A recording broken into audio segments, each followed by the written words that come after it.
We have 2 more class periods left, or at least 2 more lectures, including today, in this class. And I like to save what we're looking for near the end of the semester, what we're looking at today.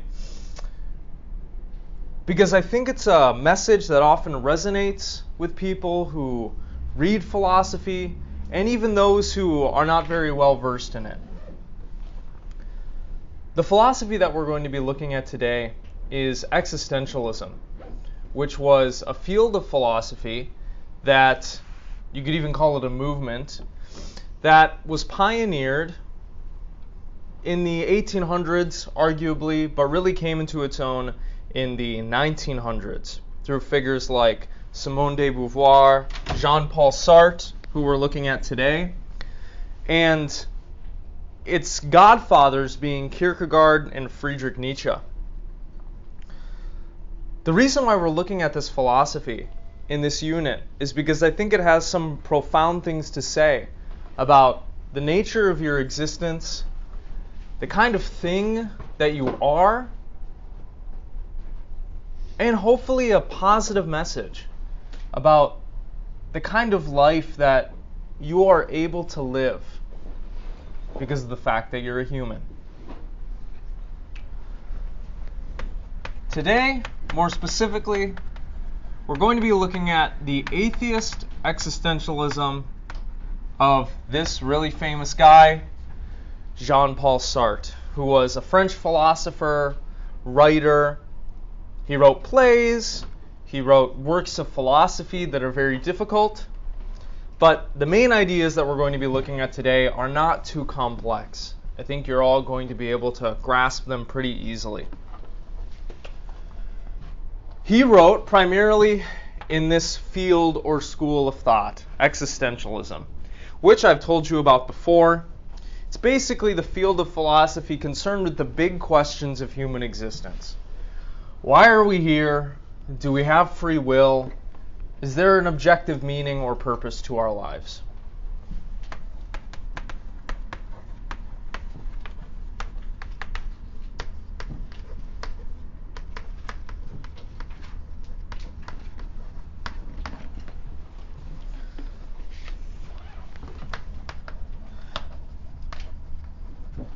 What a lot of the existentialists try to do is explain what the human condition is, what human experience feels like from the inside, what human nature is like, and therefore, how we might answer some of these big questions, such as, do we have free will? Is it possible for me to live a fulfilled life? Does my life have meaning?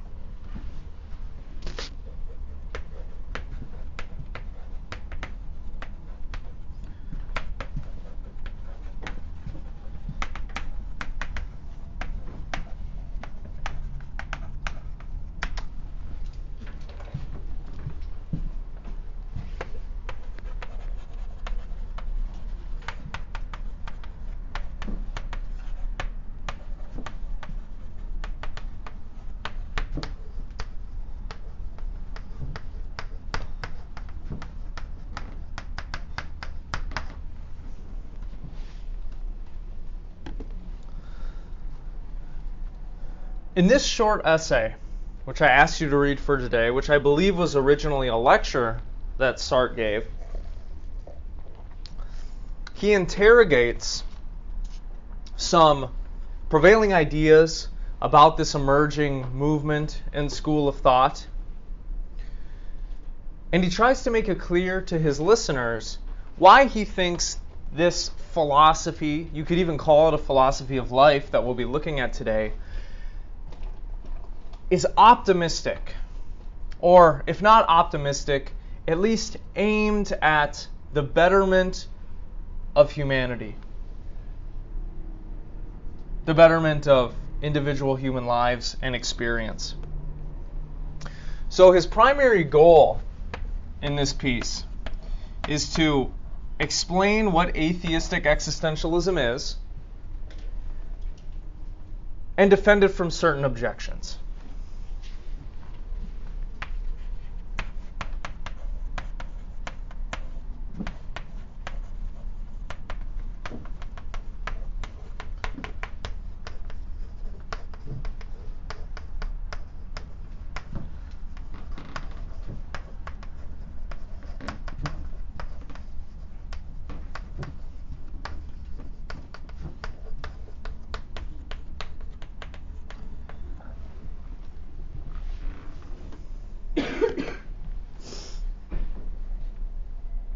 In the mid to late 1800s, we could say that existentialism was pioneered by two thinkers, Friedrich Nietzsche and Soren Kierkegaard.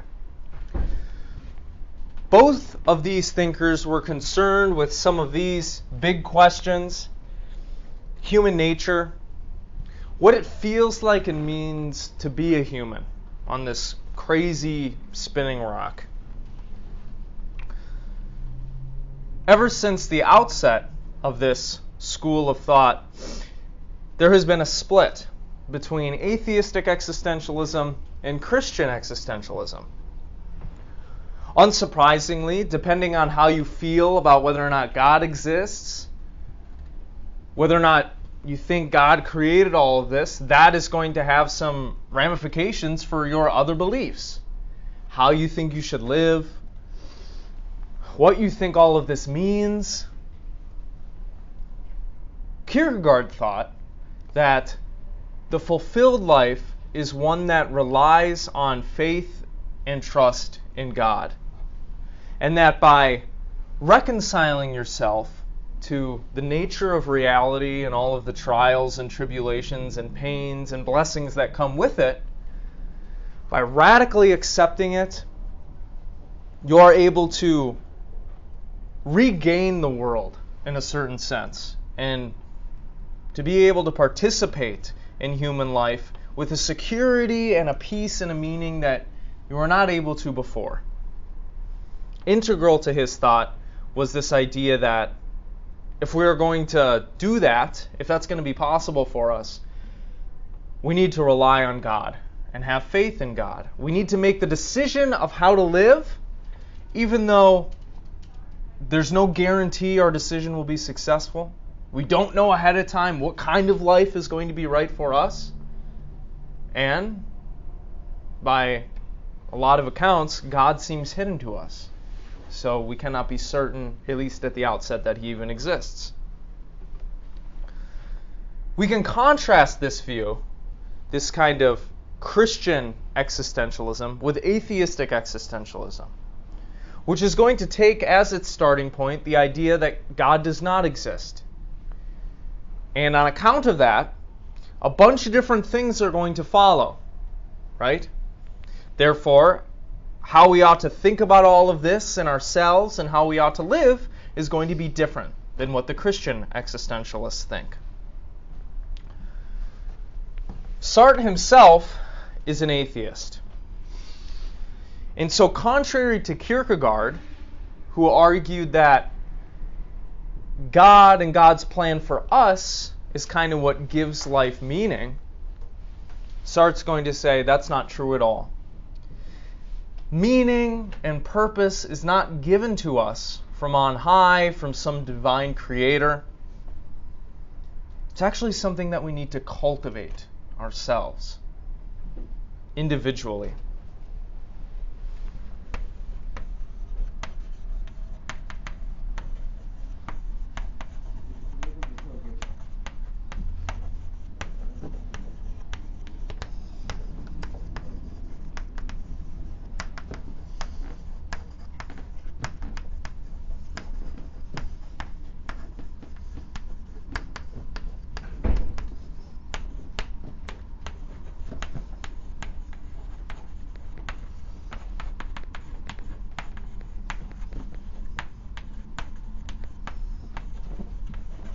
And so one of the things that is going to be a central theme in Sartre's philosophy today, as well as Christian existentialism, is this idea that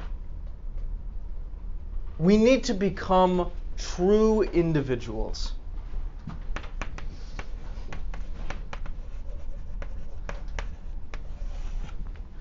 We need to think for ourselves.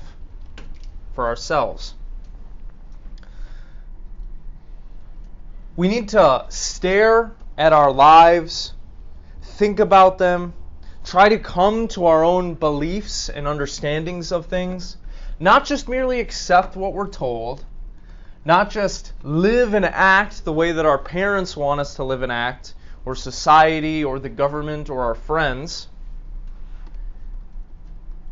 but to actually think deeply about these things and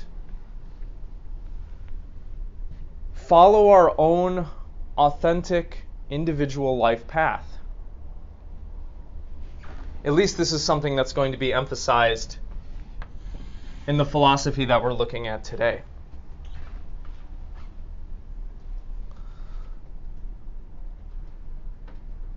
However, this is not an easy task.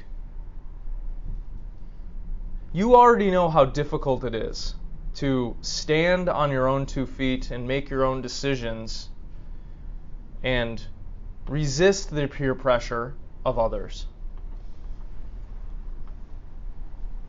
It is not an easy thing to become an individual, to think deeply on these problems for yourself, and to stand firm in your own beliefs and your own values. Partly because what you believe and value and desire has already strongly been influenced by others. I mean, this is the whole purpose of education and socialization, right? In order to make you productive members of society, we need to train you to have the right views. If you want to get really intense with it, you could even call it brainwashing, right? We need to brainwash you to have the right views, the right ideas of things, the right goals and values, so that we can keep this whole thing running. So already from the get-go, you're filled with all of these desires, needs, and ideas that are not your own. You didn't come up with the scientific theories that you believe in, right? Or the morality that you believe in, or the ideology that you follow. These are things that you've latched onto for various reasons. But have you really thought through them to their logical conclusions yourself? Or have you just accepted these things without giving it much thought? Well, that's one of the things that Sartre is going to be pushing us to consider in this piece. So if there's one thing I want you all to take away from our lecture today, it's this. You do have the ability to strike out on your own and cultivate some sort of meaningful life for yourself. But it's not going to be all sunshine and roses. Okay? This is something that is going to be extremely difficult, especially with all of these external forces pressing in on you, right? The expectations of your family members and of society. Social and economic policy trying to motivate you to think and act in a certain way. Becoming an individual, which is what the whole of existentialism is pushing us to do, is going to involve going through some really rough times. Partly, as we'll see, because it involves really reckoning with your situation as a human being, and with that comes some very intense negative emotion, if you really understand what Sartre is going to try to explain to us today. But let's start at the beginning. We need to start with some general concepts in existentialism before we can move on to what he actually says in this piece. So that's where we'll begin. In general, there are some shared concepts and ideas that all existentialism discusses or investigates. Insofar as this field or school of thought is concerned with the individual, what it feels like to be a human, what it means to be a human, we need to talk about that. And one of the things that is central to our experience in this life is the conception that we have of ourselves.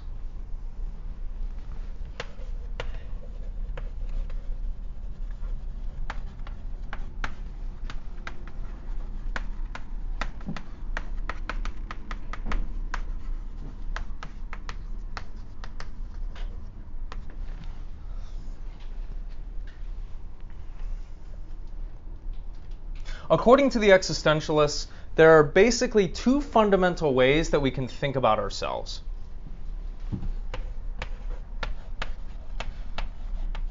What we might call two fundamental self-conceptions.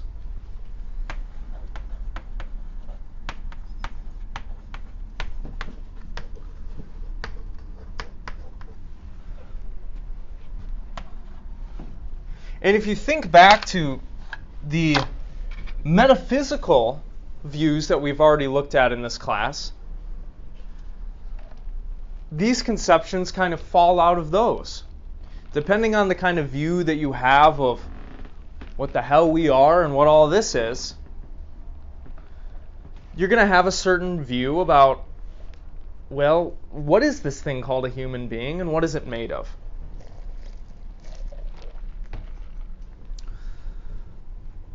Two terms that you might see pop up a lot in existentialism are facticity and transcendence.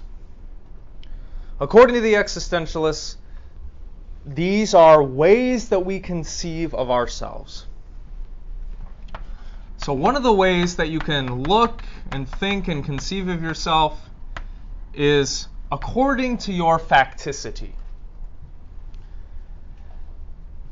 Doing so basically involves you meditating or thinking about all of those facts about yourself that are independent of what you think and believe. You are a member of a certain race.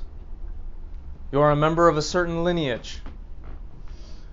You exist in a particular historical time period, right? You have a particular gender, a particular sex.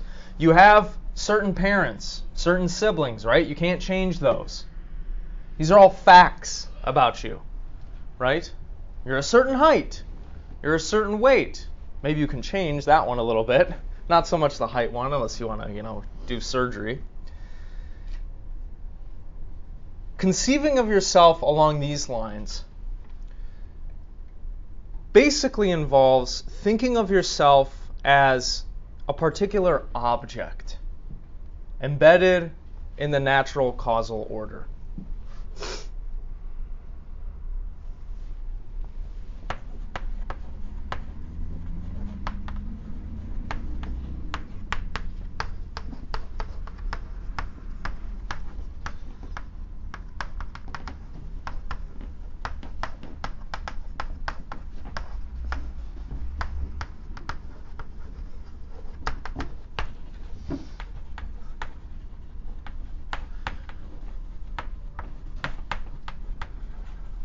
So there's this thing called nature, and you're a part of it, right? We all exist in this natural universe. We're organic life forms. We have all these different, we're composed of all these different natural elements, right? And molecules and atoms. All these different chemical reactions are happening inside of us. If you're somebody who believes in and has really internalized the contemporary scientific view, you really wouldn't think of yourself as all that different from anything else in this room, right? Just like the table, you also are a collection of atoms. Just like the sun, you're some sort of amalgamation of atomic and subatomic particles, right?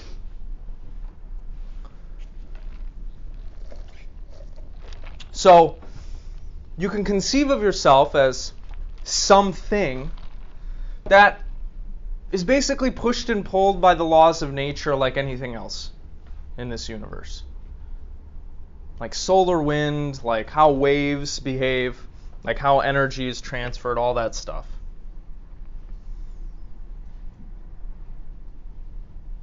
Consequently, if you think of yourself in this way as something that is basically just an object being pushed and pulled by all of these external forces, you don't really think of yourself as having free will. You are someone who feels like their life and their actions are being determined by things outside of them.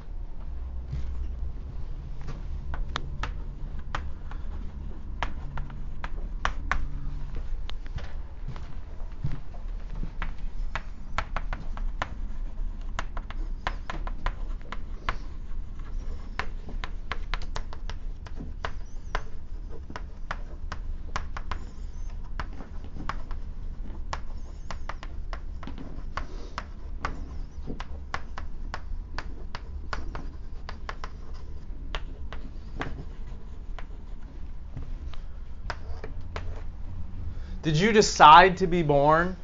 Did you make that happen? No, right? Did you decide to have the hair color that you have?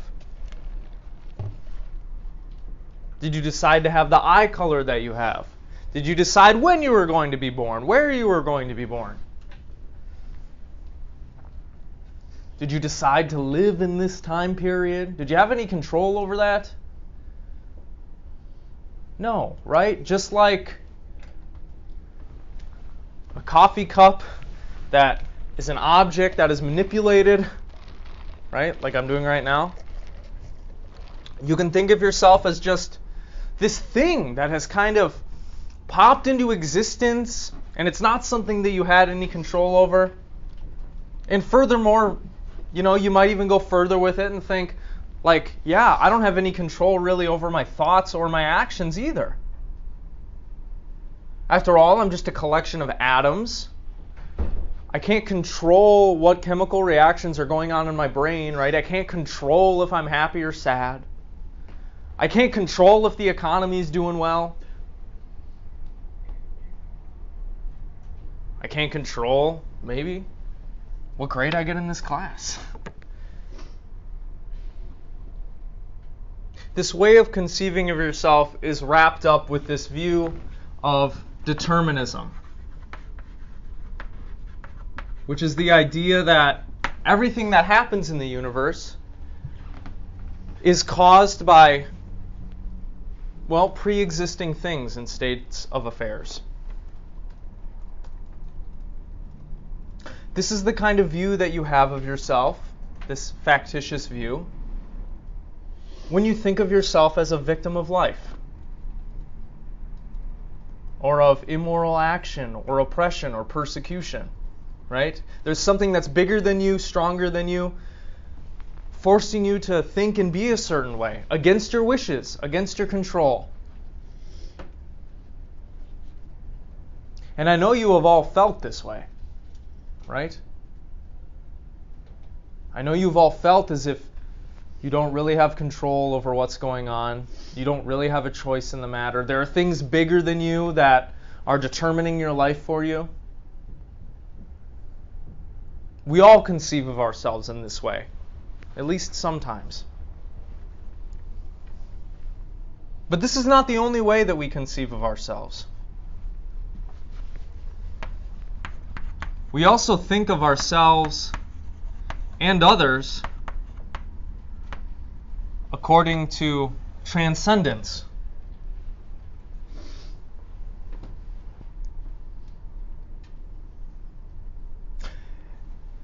If thinking of yourself along factitious lines means regarding yourself as a particular object whose life and actions are being determined by forces outside of you, then thinking of yourself along transcendent lines means regarding oneself as a particular subject.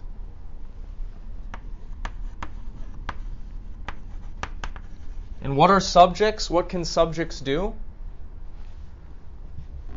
They have some sort of agency, some control over stuff, right?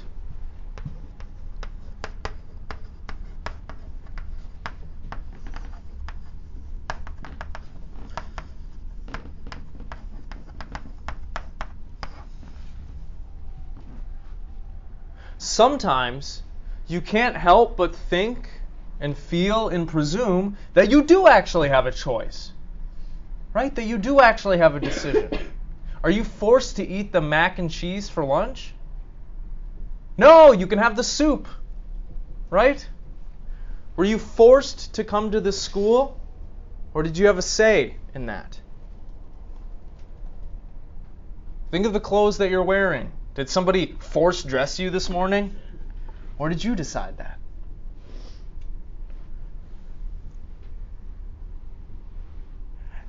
If you're thinking of yourself along these lines, you're regarding yourself as a particular subject that is kind of outside of the causal order in some sense.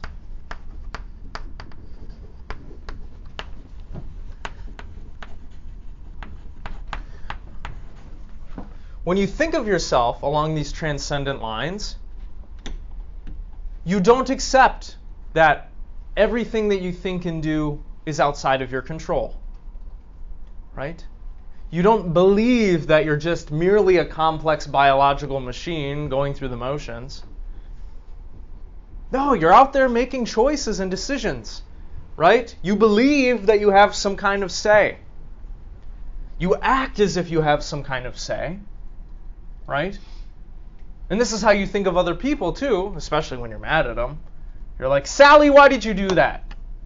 You know, you could have done differently, and that's why you're angry at her, right? Because you don't regard her as somebody who is always controlled, right, by all of these external forces.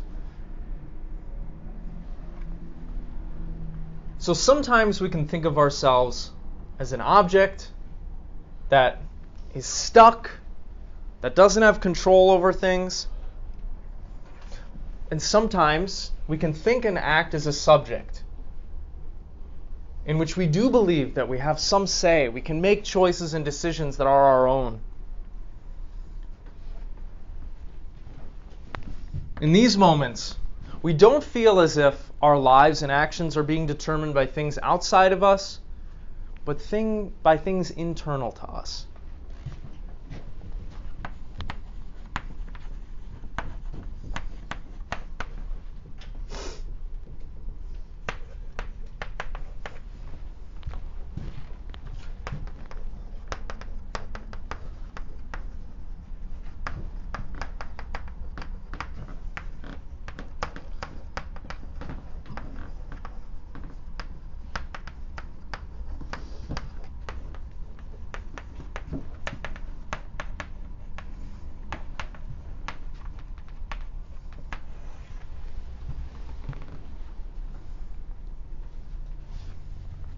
Or, to put it in a different way, we could simply say this. When you regard yourself as a subject, you feel like you do have a choice, that you do have a say, that you have some sort of free will, right? That your life is not merely laid out before you and you're just going through the motions and walking the path, but life actually confronts you as a series of branching paths that you can decide which one to go down, right?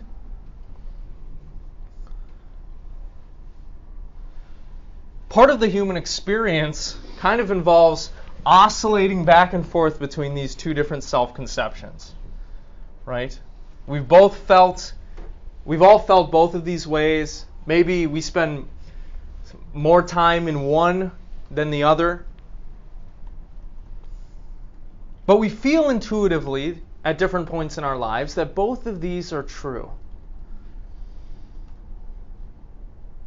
We certainly presume that they are both true insofar as we think other people and ourselves are morally responsible for our actions, right?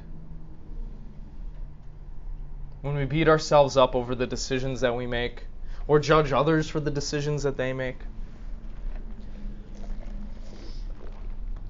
What this seems to imply to us is whatever we say outwardly to others, we have some sort of belief in the idea of free will. This is something that we kind of presume, perhaps something that we cannot ultimately do away with in our own minds. In the ways that we look at the world around us and ourselves and how we interface with that.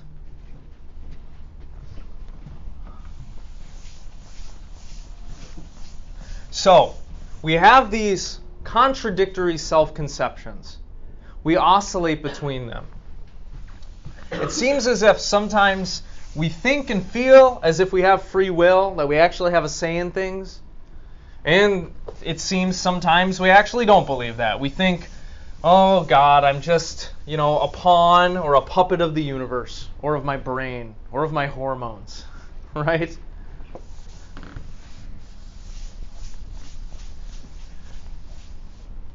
These self-conceptions are integral to existentialism.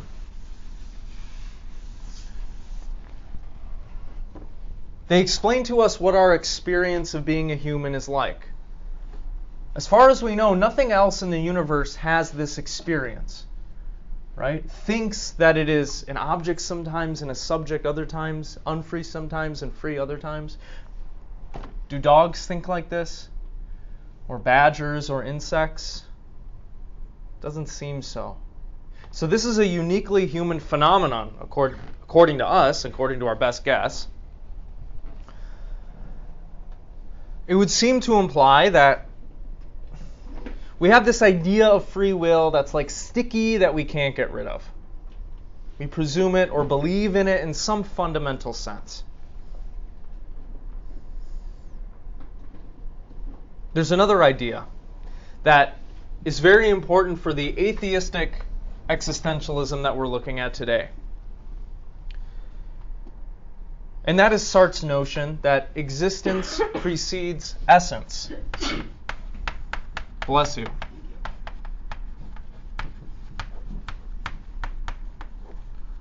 Have you ever heard this phrase before? Existence precedes essence? Well, think about what the atheistic worldview implies. If God does not exist, then was all of this created for a reason or purpose? No, right? If God does not exist, does that mean there is an objective reason that we are here? A lot of people would say no. If we were not created, what exactly does that imply about who or what we are? Well, this is something that Sartre really gets into in this piece. And he talks about this on pages 2 and 3. I'm going to read a section from you. If one considers an article of manufacture, as for example a book or a paper knife, one sees that it has been made by an artisan who had a conception of it. And he has paid attention equally to the conception of a paper knife and to the pre-existent technique of production, which is a part of that conception and is at bottom a formula. Thus, the paper knife is at the same time an article producible in a certain manner and one which, on the other hand, serves a definite purpose. For one cannot suppose that a man would produce a paper knife without knowing what it was for.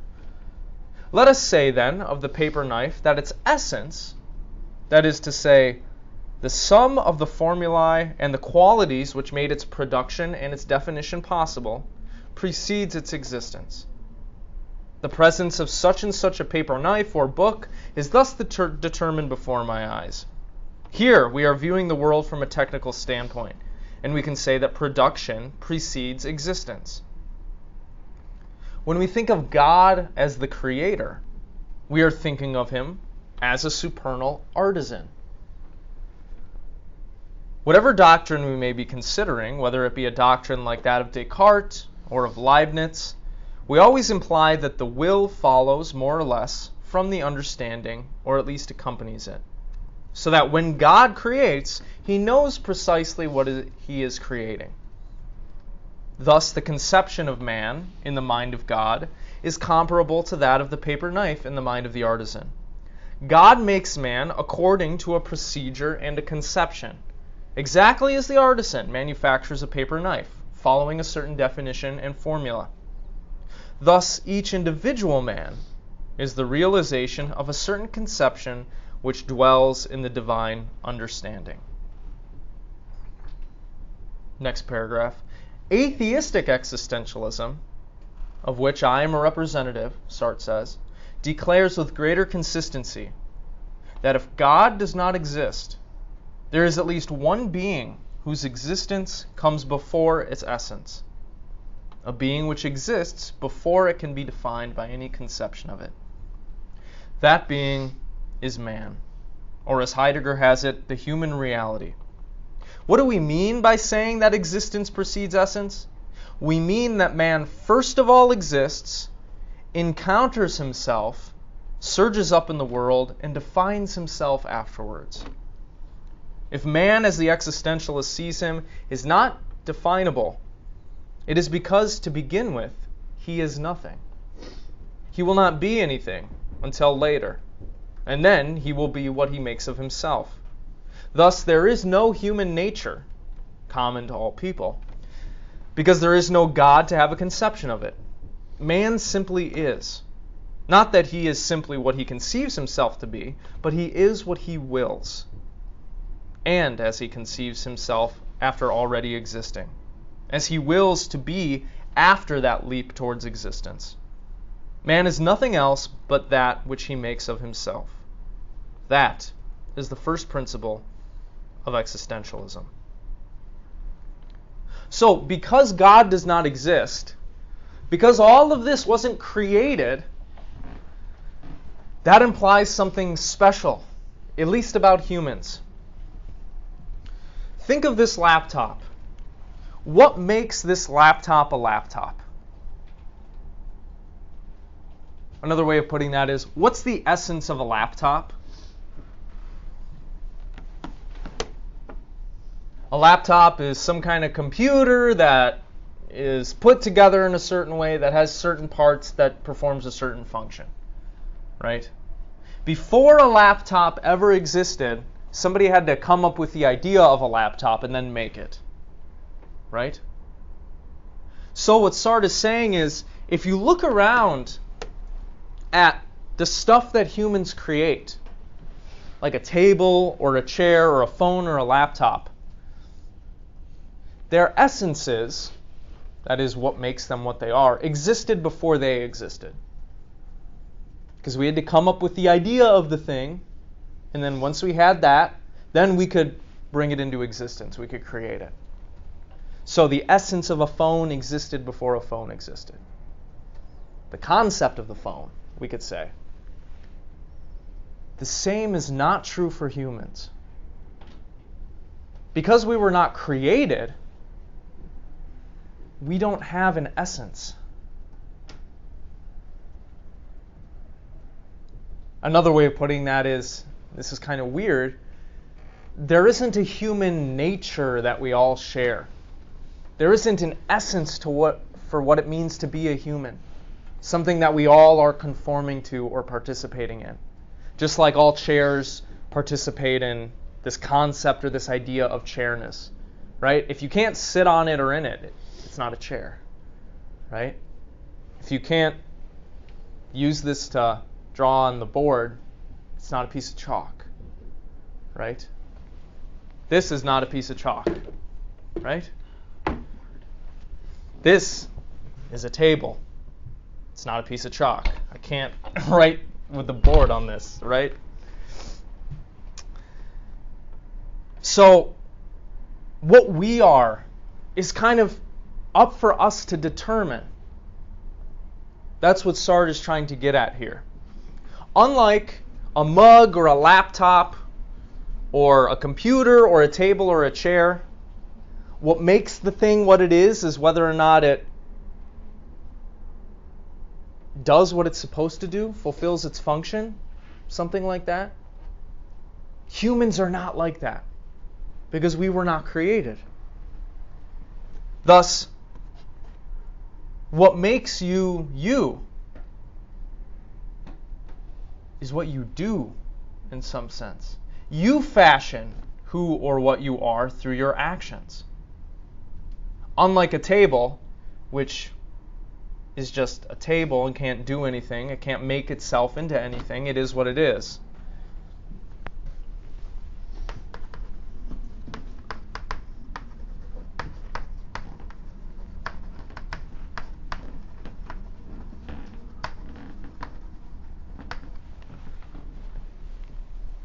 Humans themselves forge who or what they are.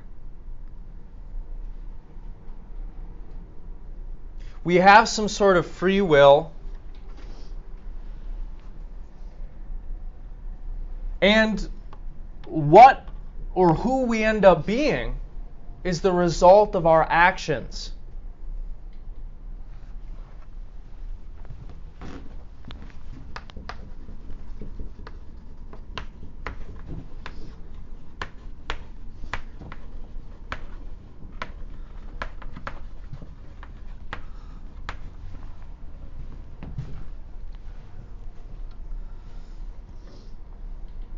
Thus, the only thing that can make you what you want to be is you. In some sense, everything is up to you. This was one of the main points that we saw in Emerson's philosophy, right? We have a great deal of control over what we think, how we view ourselves, what we do. The existentialists are saying the same thing. It is within your ability to forge who or what it is that you want to be. And only you can do it. In some sense, it's all riding on you. This has some terrible implications if you really understand what Sartre is trying to say here. Do you have any idea what those might be? If we do have a free will, if it's up to us to decide or form who or what we are, that implies some really scary shit. For example, and this is something that you know, though you just haven't really meditated on it deeply. This would imply each person is responsible for their own actions and existence.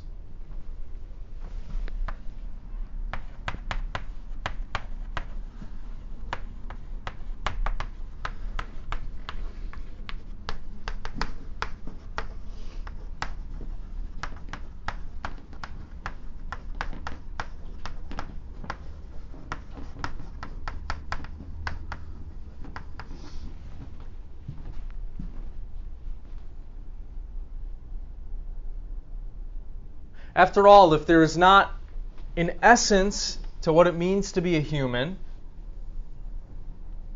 if there isn't some concept in the divine mind that we were fashioned according to,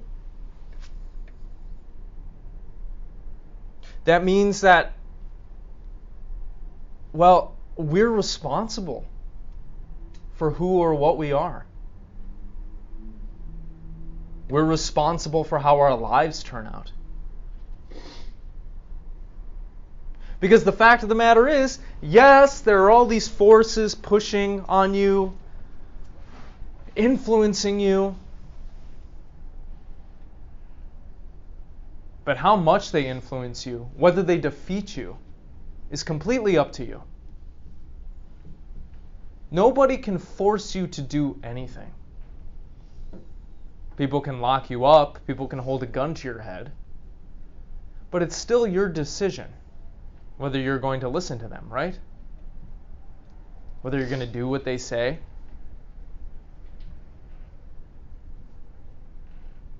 This is really scary.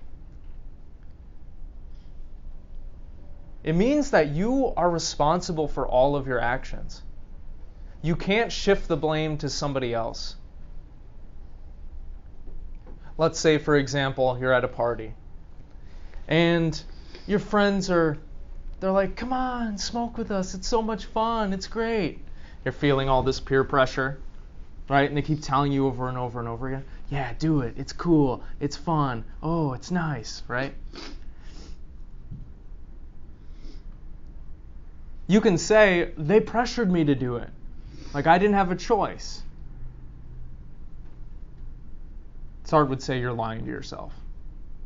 You could have stood strong and not smoked, but you didn't make that decision. Consequently, when you let somebody's words get to you, that's something that you're allowing to happen to yourself.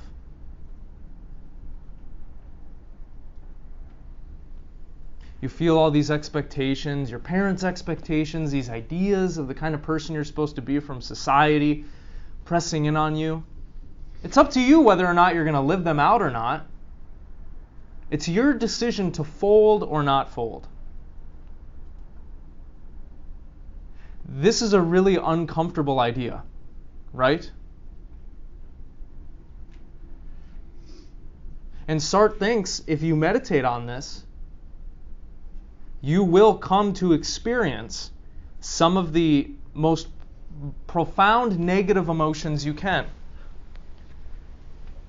Because part of what existentialism involves, if you're doing it right, is confronting the facts of your own existence, the responsibility for your own actions, and feeling and really understanding what all of that implies.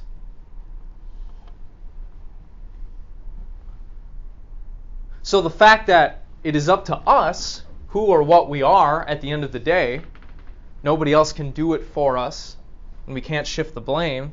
We're responsible for our own actions and existence. And if that wasn't enough pressure, here's some more pressure, all right? Think about why you are the way that you are. Okay, that's very big and general and vague. Okay, think about this. You have certain values and beliefs, right?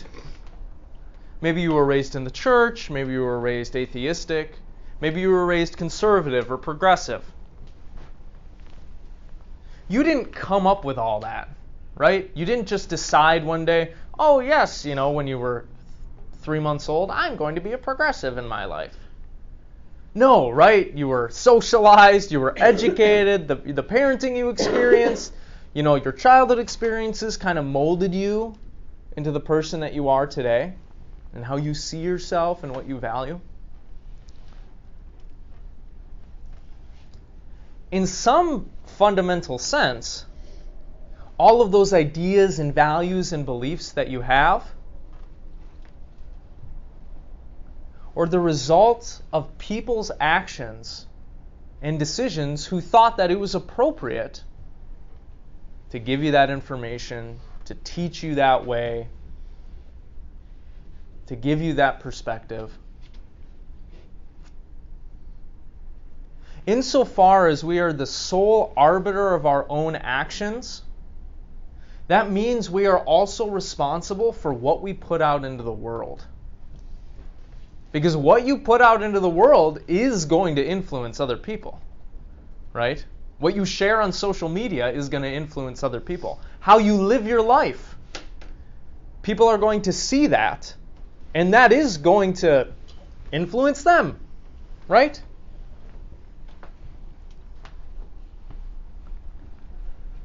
So insofar as we're responsible for our own actions, and our actions are going to impact society, impact people's views and their beliefs and their values, in some very small way, we are also responsible for how humanity turns out. Because by living the life that you are living, what you are saying to everybody around you is, I think this is right and appropriate. It is the way I think all humans should live. Right? Otherwise, why else would you be living the way that you live? You think it's the right way to live, right? And so, if this wasn't enough pressure, Sartre says, if you really understand this idea that you are the sole arbiter of your actions, and that your life, what you say, is going to put stuff out there. We're also in each of us in some small way, partly for how humanity is and how it's going to turn out.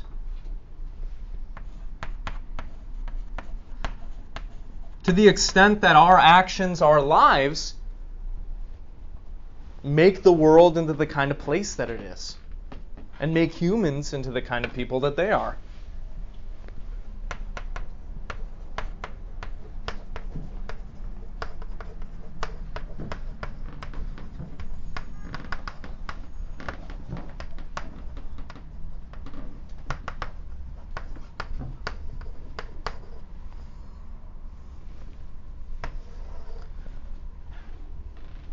Every action that we take, every decision that we make is going to have impacts on society, on others, on the way society evolves, on what social and economic policy comes down the pipeline. Every action that we take impacts humanity, humanity's future, and how others see humanity.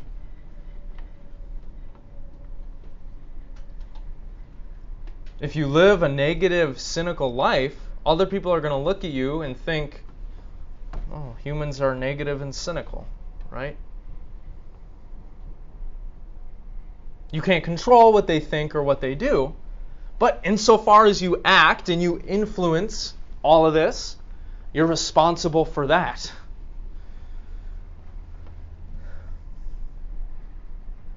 Thus, what Sartre says in the middle of this piece is if you meditate on these questions deeply and these implications, you are going to be confronted by certain facts of your existence, and you're going to go through this emotional journey.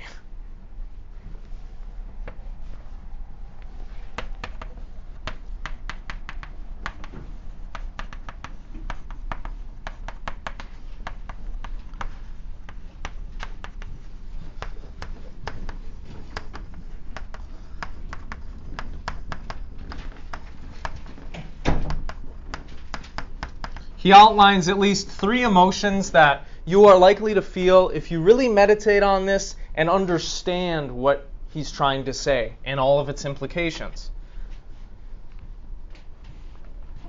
If you really get this, if you're following along, you're going to experience anguish, abandonment, and despair. Isn't that nice?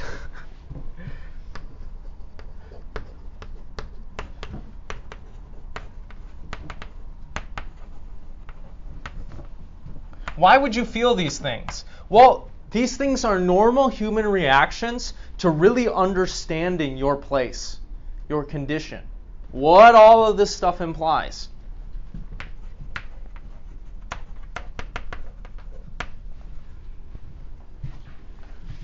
Sartre says you may feel anguish. What is anguish?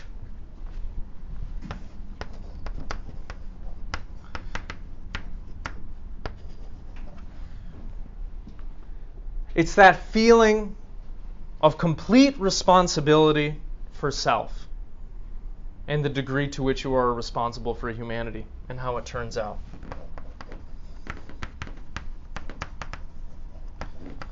It is an emotion that you're going to feel if you truly reckon with the fact that you have free will and it's ultimately up to you what you do at every point in your life.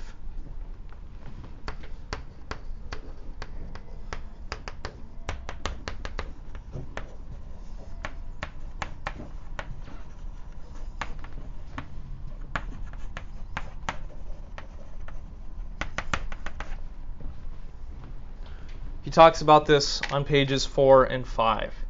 See if you can really get into what he's saying here, if you can really internalize and feel this and move through this with him, okay?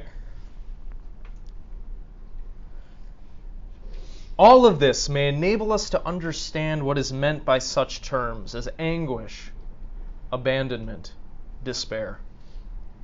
As you will soon see, it's very simple. First, what do we mean by anguish? The existentialist frankly states that man is in anguish. His meaning is as follows. When a man commits himself to anything, fully realizing that he is not only choosing what he will be, but is thereby at the same time a legislator deciding for the whole of mankind. In such a moment, a man cannot escape from the sense of complete and profound responsibility. There are many indeed who show no such anxiety, right? You're not showing any anxiety right now, but what are you doing? You're trying your best not to think about this. You're trying to hide. We affirm, he says, that they are merely disguising their anguish or are in flight from it. Certainly many people think that in what they do, they are committing to no one but themselves. And if you ask them, what would happen if everyone did what you're doing? They would shrug their shoulders and say, everyone does not do so. But in truth, one ought always to ask oneself what would happen if everyone did as one is doing. Nor can one escape from that disturbing thought except by a kind of self-deception. The man who lies in self-excuse by saying, everyone will not do it, must be ill at ease in his conscience. For the act of lying implies the universal value, which it denies. By its very disguise, his anguish reveals itself. This is the anguish that Kierkegaard called the anguish of Abraham. You know the Bible story. An angel commanded Abraham to sacrifice his son, and obedience was obligatory. If it really was an angel who had appeared and said, "Thou, Abraham, shalt sacrifice thy son." But imagine if that happened to you. Imagine if an angel came up to you and said, "You got to kill your sister. This is what God commands." Anyone in such a case would wonder first whether it was indeed an angel, and secondly, whether I am really Abraham. Where are the proofs?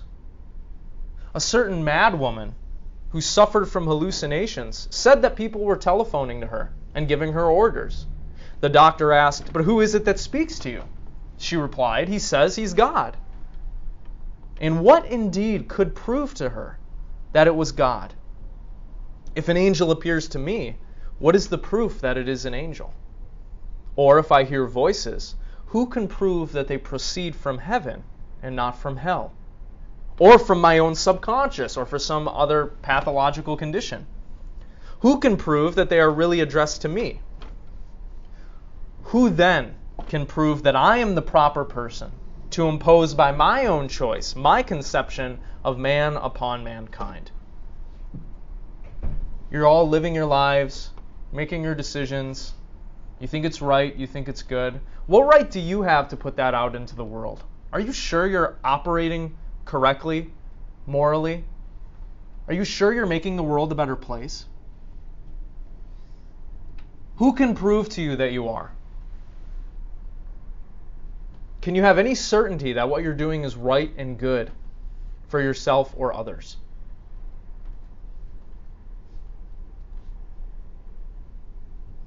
He says, I shall never find any proof whatever. There will be no external sign to convince me of it. If a voice speaks to me, it is still I myself who must decide whether the voice is or is not of an angel. If I regard a certain course of action as good, it is only I who choose to say that it is good and bad. There is nothing to show that I am Abraham. Nevertheless, I also am obliged at every instant to perform actions which are examples. Everything happens to every man as though the whole human race had its eyes fixed upon what he is doing and regulated its conduct accordingly. So every man ought to say, Am I really a man who has the right to act in such a manner that humanity regulates itself by what I do? If a man does not say that, he is dissembling his anguish. Clearly, the anguish with which we are concerned here is not one that could lead to quietism or inaction. It is anguish pure and simple, of the kind well known to all of those who have borne true responsibilities. When, for instance, a military leader takes upon himself the responsibility for an attack and sends a number of men to their deaths, he chooses to do it, and at bottom he chooses alone. No doubt under a higher command, but its orders, which are more general, require interpretation by him, and upon that interpretation depends the life of 10, 14, or 20 men. In making the decision, he cannot but feel a certain anguish. All leaders know that anguish. It does not prevent their acting. On the contrary, it is the very condition of their action. For the action presupposes that there is a plurality of possibilities. And in choosing one of these, they realize that it has value only because it is chosen. Now it is anguish of that kind which existentialism describes, and moreover, as we shall see, makes explicit through direct responsibility towards other men who are concerned.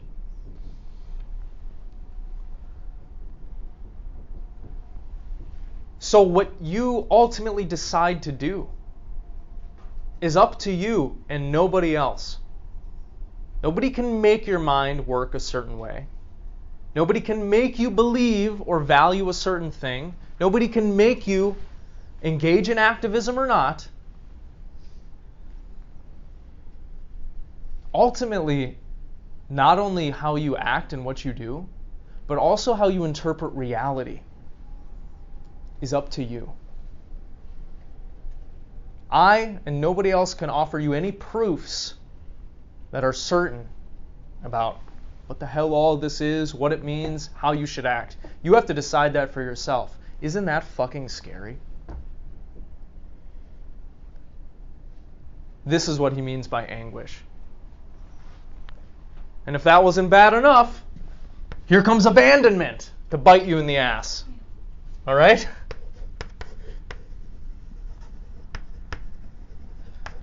What is the feeling of abandonment? Well, those who perhaps were raised in the church will understand this and know this already. Abandonment is the feeling of being alone in the universe and in one's own life.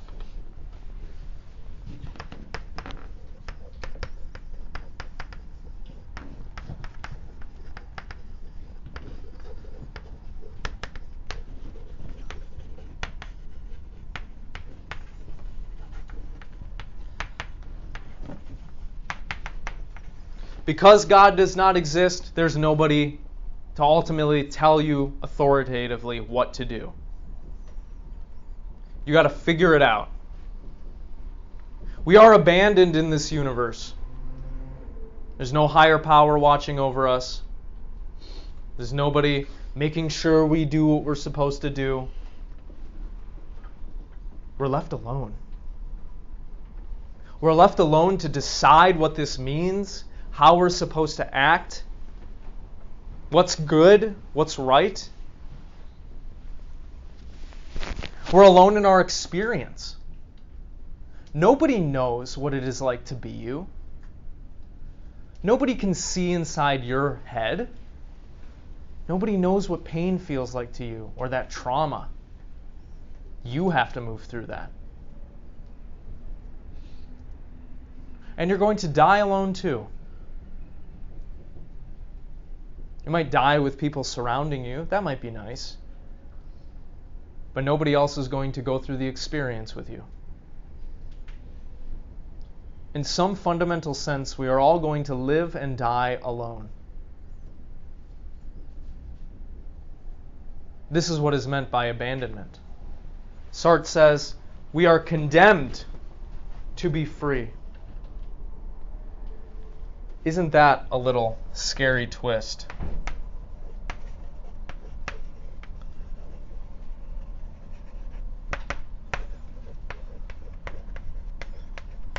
We have to act. Human life demands it, requires it in order that we might survive. But yet, how are we supposed to act? We have no infallible guide, and we must do it alone.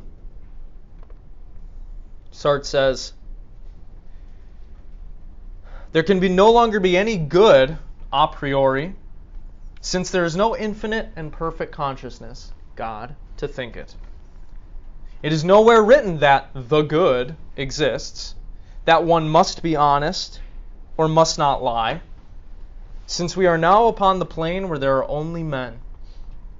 Dostoevsky once wrote, if God did not exist, everything would be permitted. And that, for existentialism, is the starting point. Everything is indeed permitted if God does not exist. And man is in consequence forlorn. For he cannot find anything to depend on either within or outside himself, to know what is good, to know what is objectively right, to know what is going to be healthy for you and useful. Thus, every person discovers forthwith that he is without excuse.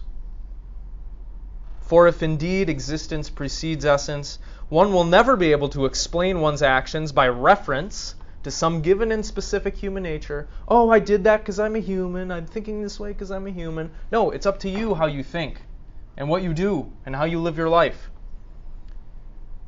There is no determinism. Man is free. Man is freedom. Nor, on the other hand, if God does not exist, are we provided with any objective values or commands that could legitimize our behavior. Thus we have neither behind us nor before us, in a luminous realm of values, any means of justification or excuse. We are left alone. That is what I mean when I say that man is condemned to be free. Condemned because he did not create himself, yet is nevertheless at liberty, and from the moment that he is thrown into the world, he is responsible for everything he does. Thus, what is he saying here? Well, he's saying we all have to make these decisions on our own. Nobody can make them for us. If we do allow people to determine our life for us, that's still a decision that we're making. Right? Oh, I'm going to let go. I'm going to let other people decide You're still deciding to let go. So you're responsible for your actions. There are no certain proofs that can tell you what's good and right and how you ought to live, yet you have to act. You can't avoid acting. You need to act in order to survive, in order to live. Yet every action you make is an example. Provides an example to others. Finally, if you're really understanding and grappling with this, you might feel despair. The last emotion that Sartre considers. It is the feeling that one's own destiny is completely in one's own hands. But at the same time, none of us have the power to guarantee for ourselves a successful and happy life. How your life turns out is up to you, but there are no guarantees. You don't have all the money in the world. You don't have all the power in the world. You can't make people do what you want them to do. So how your life turns out is up to you, and yet, how the fuck are you going to make that happen? That is the feeling of despair.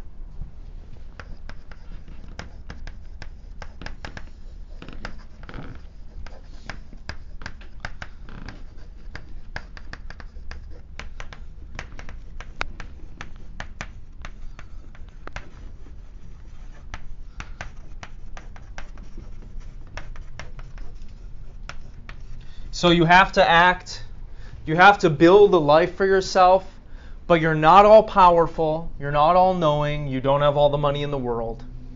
You are limited in what you can do. So it would seem as if the deck is stacked against each one of us, right? I can't make taxes go down. I can't establish social justice, right, by myself.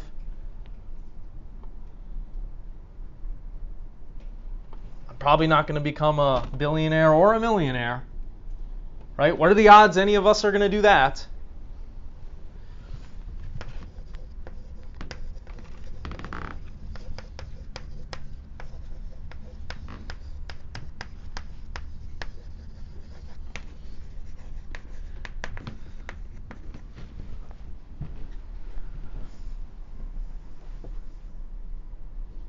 Now I know I've been painting a very bleak picture. But if you fully understand what Sartre is trying to get at, you will feel this. You will move through this yourself. You will understand why he's talking about this. Can I let you in on a little secret, though?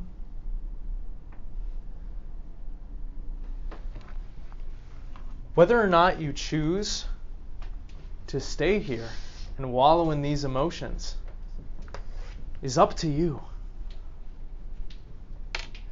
This is the beauty of it, okay? Yes, when you understand this stuff, you will have these reactions. How could you not? This is scary. These are scary realizations. But we're also free to move past them. You can put this whole lecture behind you when you leave the room today. You don't have to think about it ever again if you don't want to.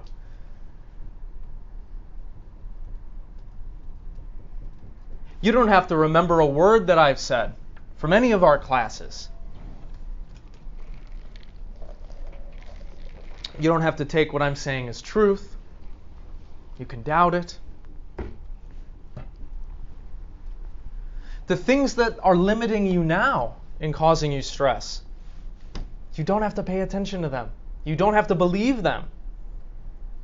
You don't have to wallow in them. Yes, we do have free will, and we're responsible for our actions and our existence.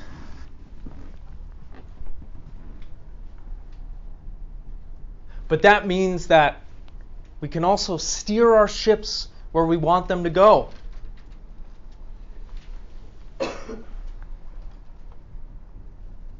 Although what we value, believe, say, and do is ultimately up to us, it is chosen and allowed by us, justified only by us, this might seem scary.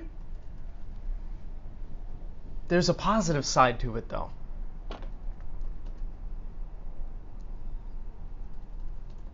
If you're feeling depressed, there are things that you can do to feel better. There are things that you can change in your life to be happier and healthier. Things that you could do today. Nobody is stopping you. If this lecture is making you sad, just fucking leave the room. I'm not keeping you here. I can't control you. If you feel weighed down by the expectations of your parents and of society, stop ruminating on them. Work on becoming more comfortable with yourself. Trusting in your own capacities, in your own views. Nobody said it's going to be easy. It's not going to be easy, but you have the ability to make things better for yourself. You have the ability to improve your outlook, improve your mood. Does anybody not want to be here at Point Park right now? I won't tell. You can leave. Just like I can do this. Or this. You can do whatever you want. Who's holding you back? It's just you. Right? I mean, sure, there are going to be consequences for your actions. Right? Like if you break the law and you get caught, you're going to go to jail. So be sneaky about it. I don't know. You don't have to wallow in sadness, in despair. You don't have to live your life the way others want you to live it. And I know you're thinking, Professor Gunner, it's not that easy. It's hard, I'm depending on people, I'm doing this, I'm doing that. Your own fear is holding you back. I know how scary life can be. I've lived it longer than all of you. I've had a lot more crazy experiences than you. I have had tortured relationships with my parents and others, with myself, with exes, whatever. I used to feel so much pressure to get good grades, to do well. I majored in something I didn't even want to major in because of pride and expectation. Don't do that. Or if you want to, do it. Whatever.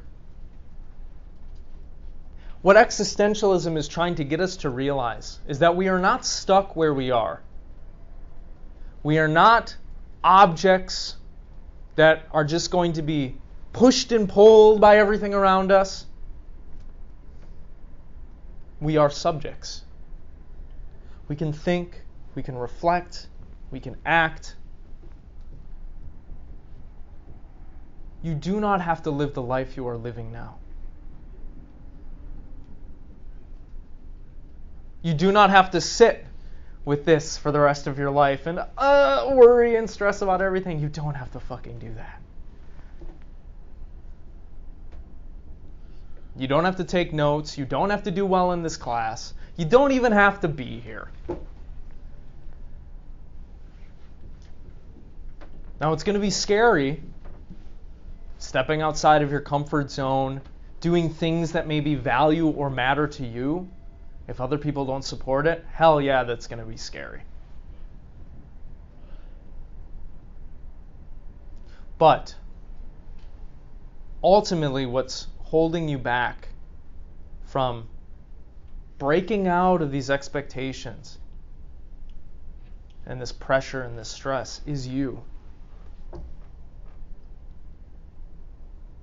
If it's a problem with your brain chemistry, you can take medication for that or live a different kind of life. That will help. I'm not telling you it'll get rid of your depression and anxiety forever, but there are things that you can do, right?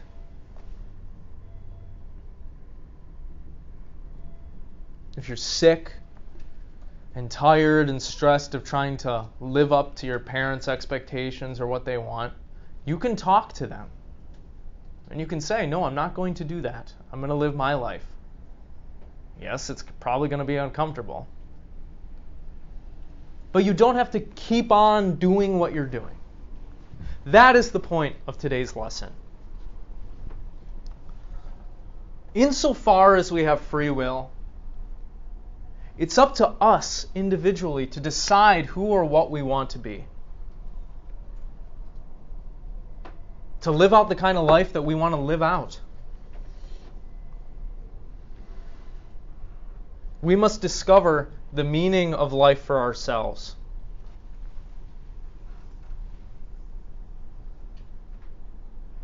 Think and act authentically.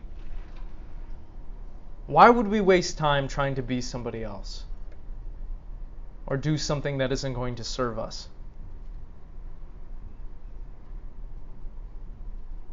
Yes, we're responsible for our actions, but we have control over them. That's the beauty of it. So while most of what we've been looking at today is sad, it does not have to be sad. Sartre doesn't think it's sad. He thinks that, getting people to realize this, to wake up to this, is ultimately a good thing. And it's going to move us in the right direction. Think of how much bad stuff, how many atrocities were caused by people just following orders or doing what was expected of them without giving it a second thought. That doesn't have to be you.